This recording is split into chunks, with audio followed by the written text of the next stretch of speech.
Друзья, всем огромный привет из Мексики, из штата Чиапас. Всем привет! Вы на канале Big Trip Vlog. Сегодня мы вам покажем красивые лагуны Монтебельо.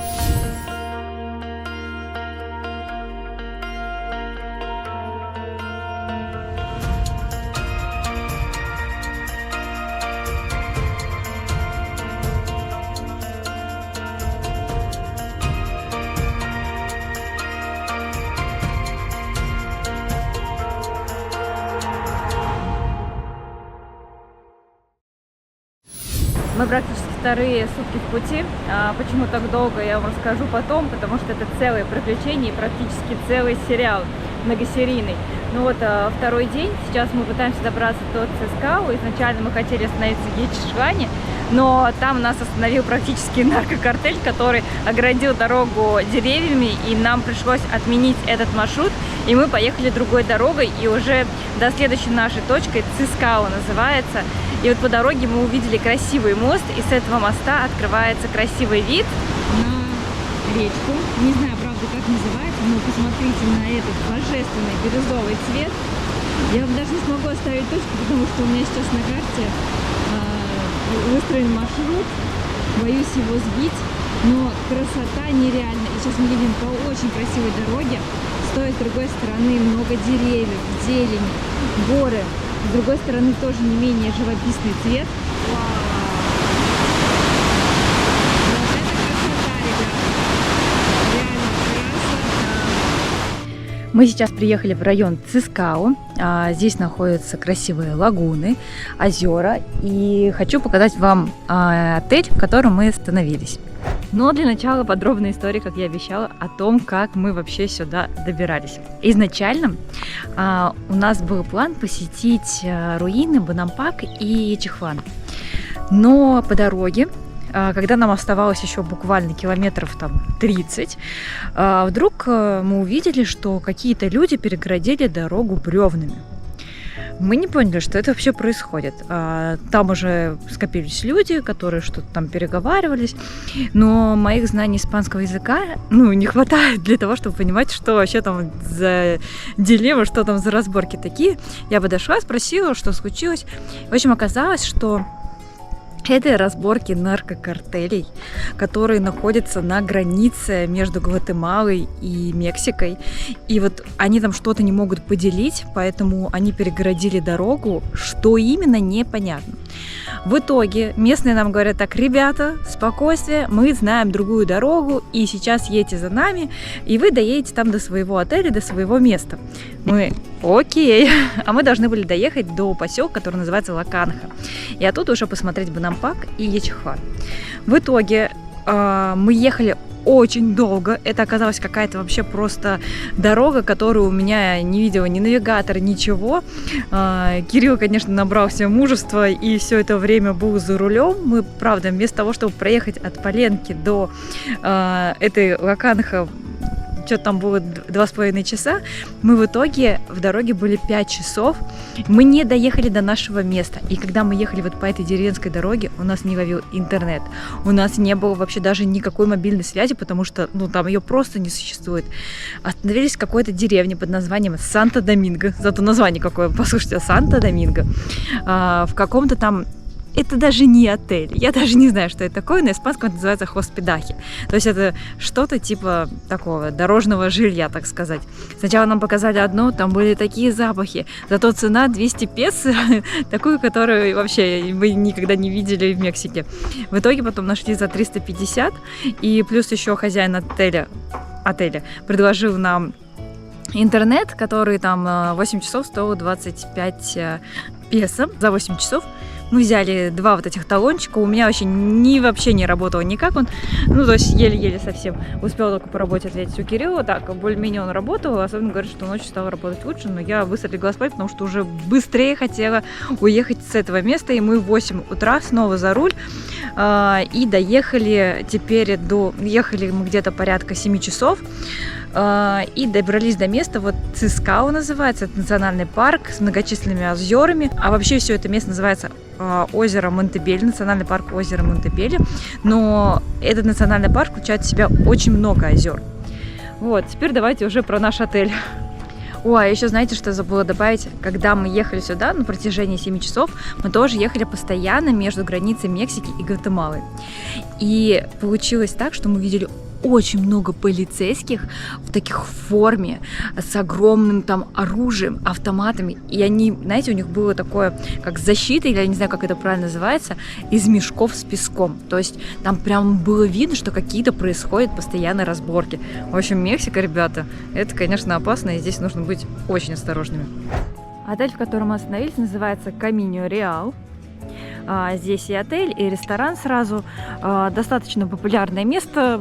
Домики лучше бронировать заранее, потому что приезжаешь ты буквально один, проходит там несколько минут, и просто приезжают туристические автобусы и занимают вообще все домики. Вот здесь находится ресторан, и вот здесь находятся все домики.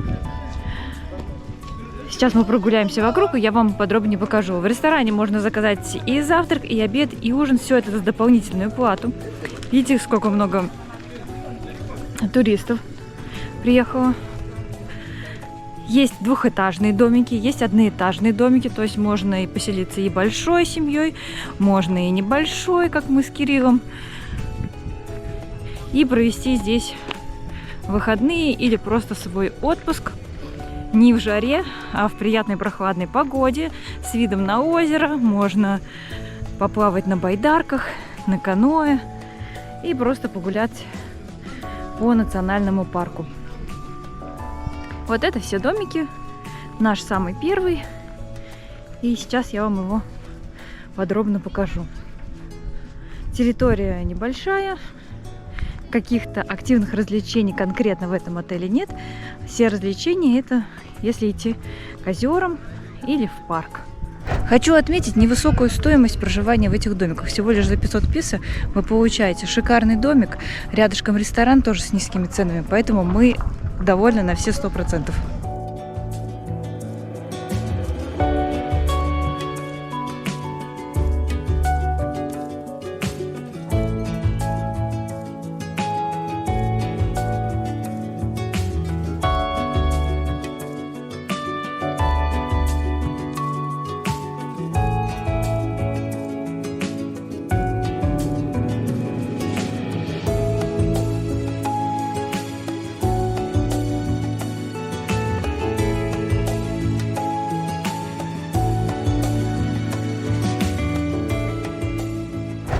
Припарковали нашу машину и заходим в наш красивый домик.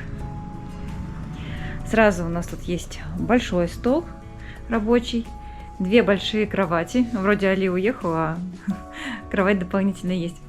Также у нас есть шкафчик, где можно разместить вещи. Есть рабочий столик еще один, небольшой телевизор. Домики все деревянные, очень миленькие.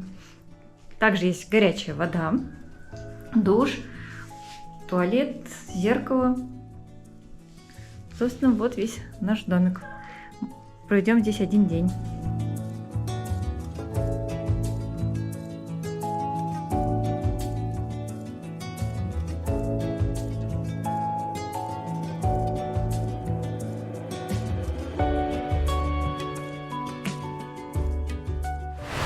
К лагунам Монтебелло мы планируем отправиться завтра с утра.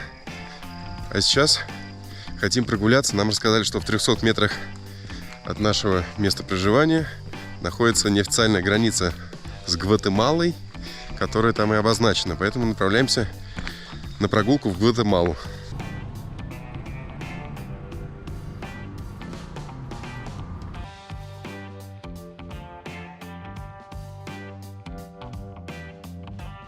Тринитария – это поселок, в котором мы сейчас находимся, и где располагается лагуна Цискао. Сейчас мы хотим подняться наверх. Говорят, что там проходит граница с Гватемалой. Здесь же находится еще одно интересное озеро, которое называется Интернациональ. Что в переводе «интернациональное озеро», потому что одна часть этого озера принадлежит территории Мексики, а другая часть принадлежит Гватемале.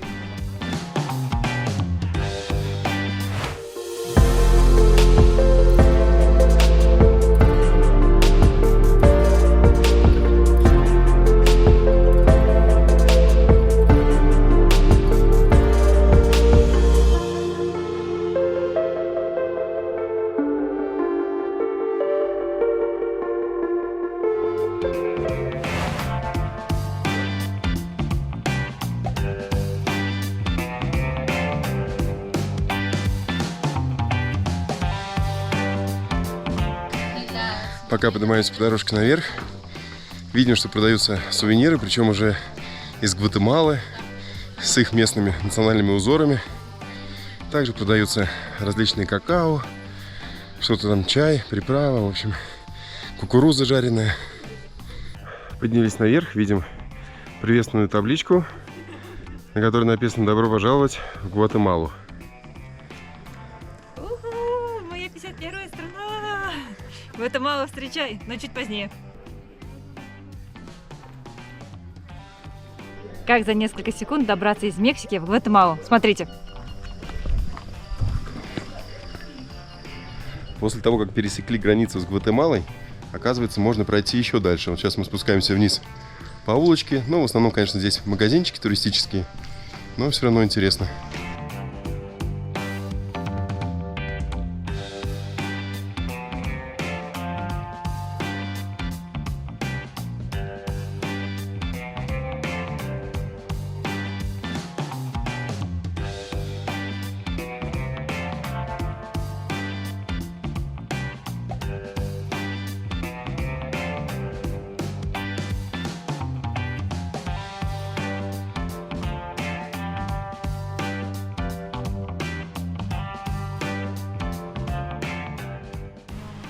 Сейчас мы дошли до другой части озера Интернациональ. Увидели милых детишек, которые здесь с нами заговорили. Ну и можно прогуляться по мостику.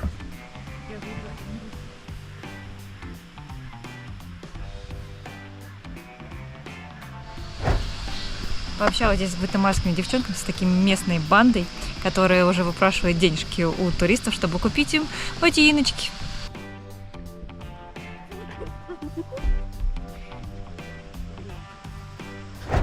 Конечно, в дневное время при солнышке это озеро выглядело бы совсем по-другому, играло бы красивыми насыщенными красками. Но сейчас вторая половина дня, поэтому виды не такие красочные и солнечные, но иногда выглядывает даже солнышко, и мы успеваем полюбоваться красотой этого озера. Сейчас мы решили прогуляться вокруг озера. Оно на самом деле не такое большое. И с другой стороны мы видим тоже некий обелиск, который символизирует начало Гватемалы. Поэтому сейчас до него тоже дойдем.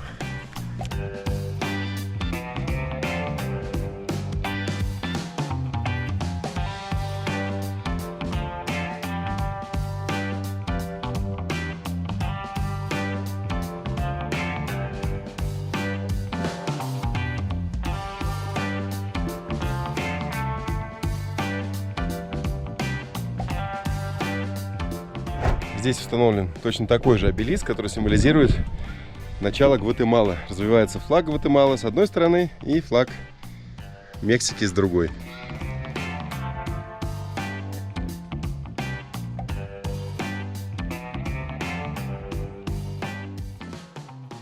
Сейчас мы уже вновь в Мексике, о чем гласит вот эта табличка.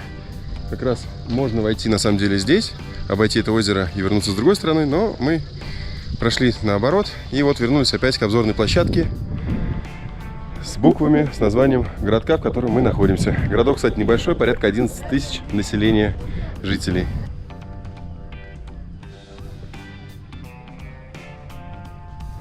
Сейчас мы вернулись к нашим домикам.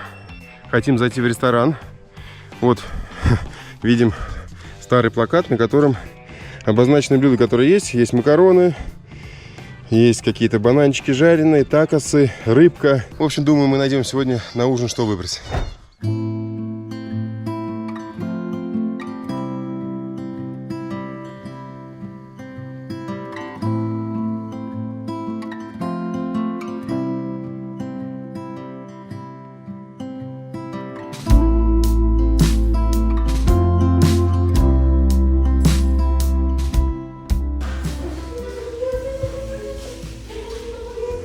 ¿Cómo te llamas? Roselia. Mucho gusto, Roselia. Mucho gusto. Вот такая вот нас милая официантка сегодня обслуживает. Принесла нам гуакамоле вместе с чипсами такос.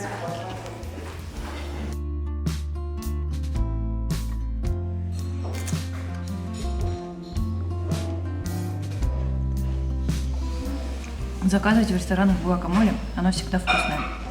А это Томочкино блюдо. Там уже идет салатик, картошечка фри, рис и филе рыбки, да. Смотри, как они готовят интересный рис. Обычно он рассыпчатый, да, а здесь такой он больше как кашка. Да, и розового цвета немножко. Соленый. Ну, нормально. Ну, рыбку попробуй. Рыбку давай.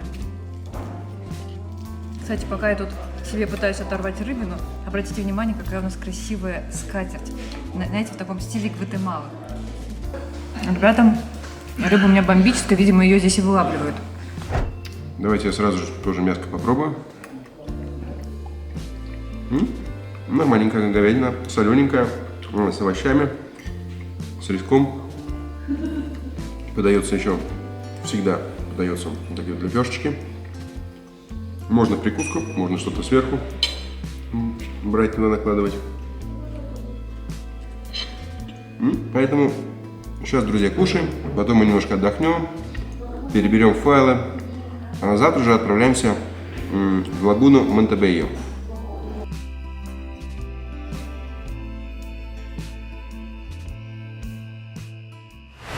Наступил уже следующий день, следующее утро. Спалось прекрасно. Приятный запах дерева в домике. Хоть немного прохладно, но теплое одеяло не давали нам замерзнуть. Сейчас мы уже успели позавтракать. Также в кафешке, которая находится при данном отельчике. Кстати, о стоимости. Вот за завтрак мы заплатили 100 песо за омлет. Вчера мы платили 130-150 песо за основные блюда. Сейчас уже сложили наши вещи в машину, на которой мы передвигаемся, и отправляемся к лагунам Монтебельо.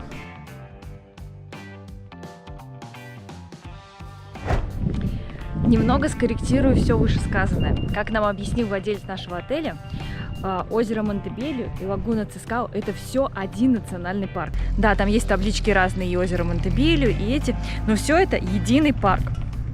И вот сейчас мы остановились посмотреть на обзорную площадку, с которой открывается вид на лагуну Цискао. Это там, где находится наш отель, где мы провели одну ночь.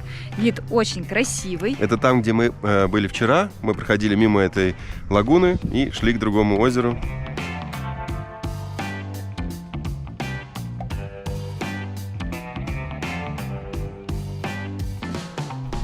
Только что заплатили по 30 песо за проезд к озеру Монтебельо. Также нам сказали, что этот билет действительно при просмотре других лагун. Но, не знаю, мы до этого с вами уже парочку видели, они были совершенно бесплатные. Поэтому, посмотрим, как все будет. Пока вот подъезжаем чуть ближе к озеру.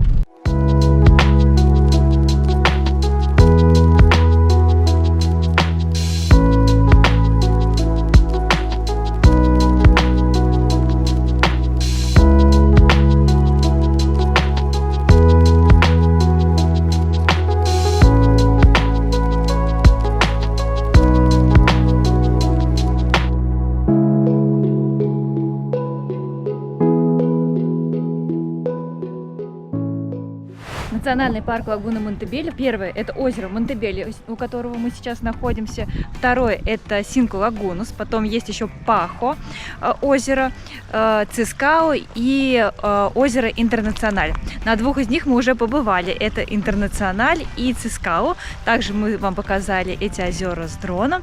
И сейчас мы гуляем вокруг озера Монтебельо. Не знаю, как их сравнивать по красоте, каждый из них по-особенному уникально. Да, Интернациональ при виде солнышка, оно какими-то разными цветами преображается. И то, что Интернациональ это принадлежит озеру двум странам, это, конечно же, какая-то своя особая атмосфера. Кстати, на озере Монтебельо можно еще прокатиться на лодочке. На лодочке прокатиться 150 песо, по-моему, с человека, вот, и катают вокруг лагуны. А сейчас мы полетали на дроне и дышим свежим воздухом. Пока я вам рассказывала про озеро Монтебельо, Кирилл уже знакомится с местными.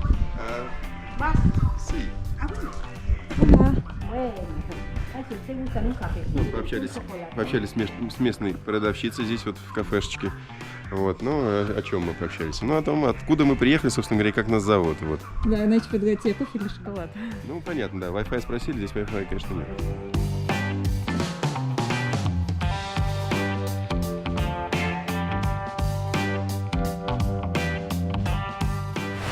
Минуты 3-4 мы ехали до следующей лагуны. Она называется 5 Лагос, то есть 5 лагун. И сейчас мы поднимаемся на обзорную площадку.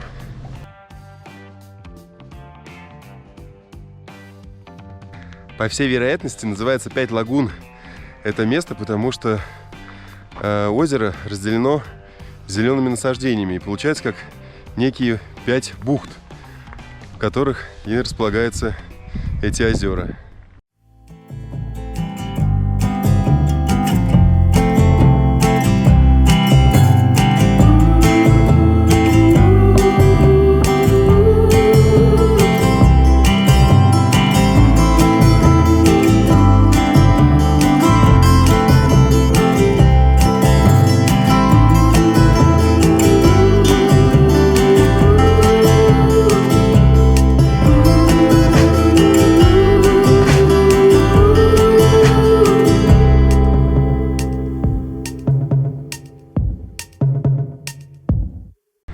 В итоге солнышко появляется на пару минут, потом снова исчезает.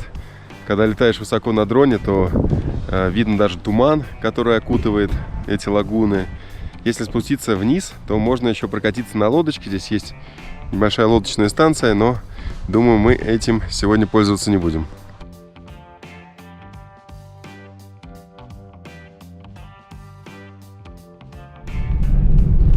При подъезде к следующей лагуне также есть пропускной пункт. Показываем тот самый билет, который мы покупали до этого, и спокойно проезжаем. Уже по традиции перед лагуной разбиты местные палаточки, в которых либо продают сувениры, какую-то одежду, либо продают какие-то снеки, готовят кофе, либо еще что-то. Лагуна, к которой мы приехали, называется Похох. Несмотря на то, что пишется через букву J, местные произносят это название как Похох.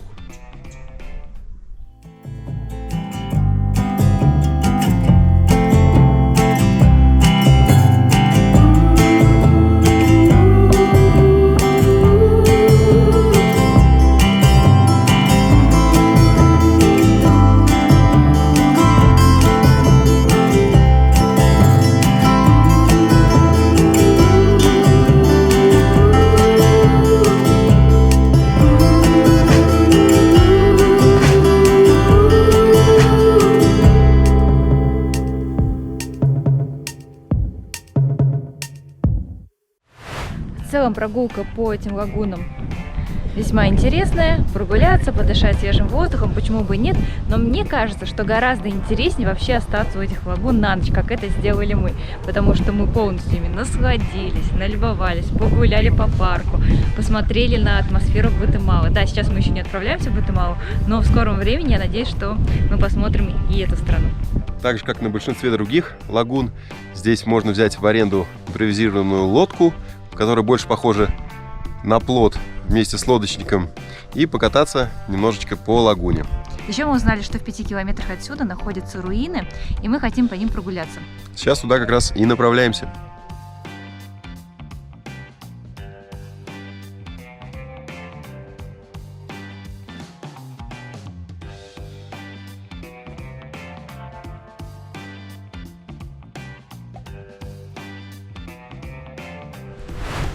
Сейчас мы приехали к руинам Чинкультик. Это также древний город цивилизации майя.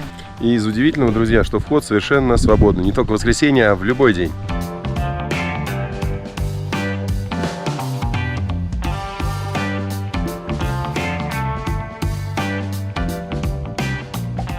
Сейчас совсем распогодилось, выглянуло солнышко. Идем гуляем, но не вдоль руин получается, а вдоль зеленого луга. Вот изредка встречаются какие-то элементы архитектуры, древнего строения точнее. Но вот потихоньку виднеются руины.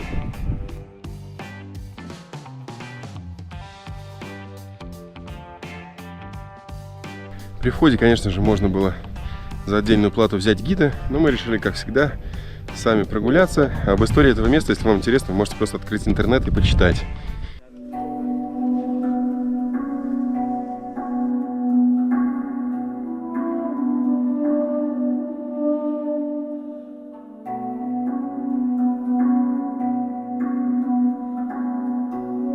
На руины этих древних зданий можно подняться наверх, совсем невысоко. Во время раскопок их было обнаружено около 200. И эти раскопки проводились в 20 веке. Как мы видим, значимые артефакты здесь прячут под навес и ограждают проволокой. Но ко всем ним можно подойти поближе. И если уж не понять, в чем суть, то хотя бы посмотреть на них.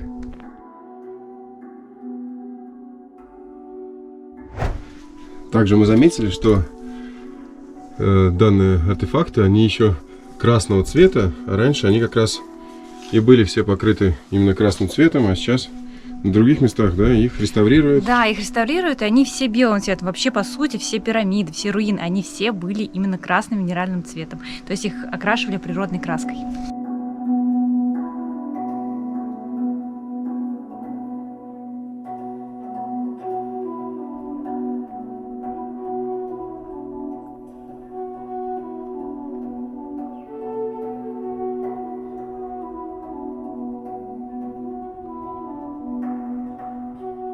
Территория парка на самом деле огромная. Только что мы шли по дорожке метров 300, потом через лесополосу чуть-чуть и спустились. И здесь, смотрите, какая большая территория. Опять мы видим древние руины, чуть поодаль озеро, интересные деревья. Неплохо жили древние народы майя с таким видом красивым. Везде деревья, природа.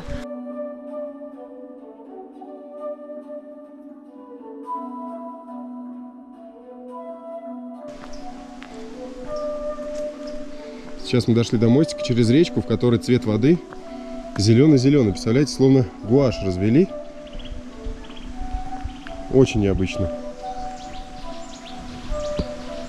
Где-то чуть поодаль видим, как цапли взлетают, белые здесь кружат. В общем, красивое место. Идем дальше.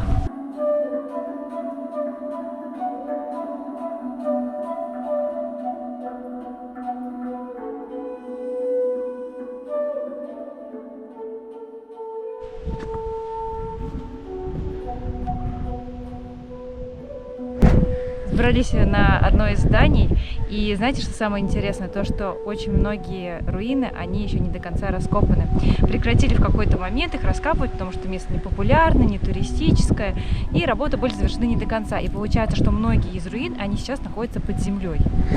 Да, здесь нет никакой таблички, указателя. Вот куда-то поднялись, забрались, видим небольшой колодец внизу, но не более того.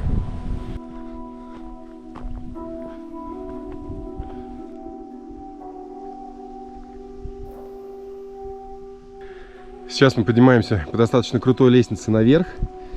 Очень много ступенек. Мы надеемся впереди увидеть самую красивую точку, обзорную площадку и древний город майя. Минут 10, наверное, поднимались мы по ступенькам, по высокой лестнице, но все не зря. Мы добрались до точки с видом на Синод. Здесь еще висит табличка, чтобы быть аккуратными.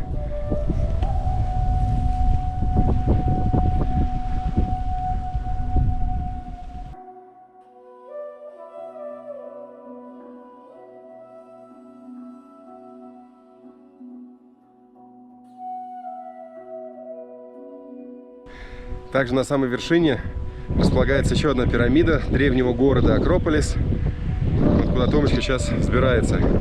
И есть еще обзорная площадочка с видом на Синод.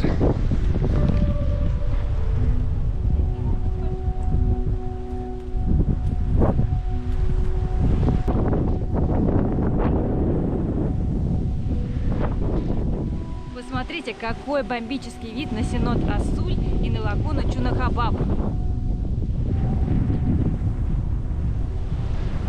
На самой вершине сплошные обзорные площадки.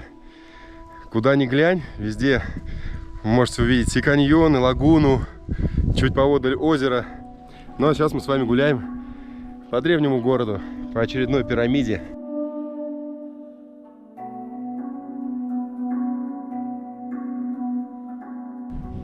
Как мы видим, подъем на эту, хоть и невысокую пирамиду, но запрещен все же, огорожен проволокой.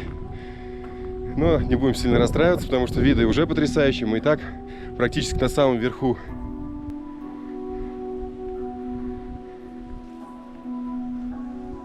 Еще одна красивая пирамида, на которой можно полюбоваться абсолютно бесплатно и про которую знают немногие туристы.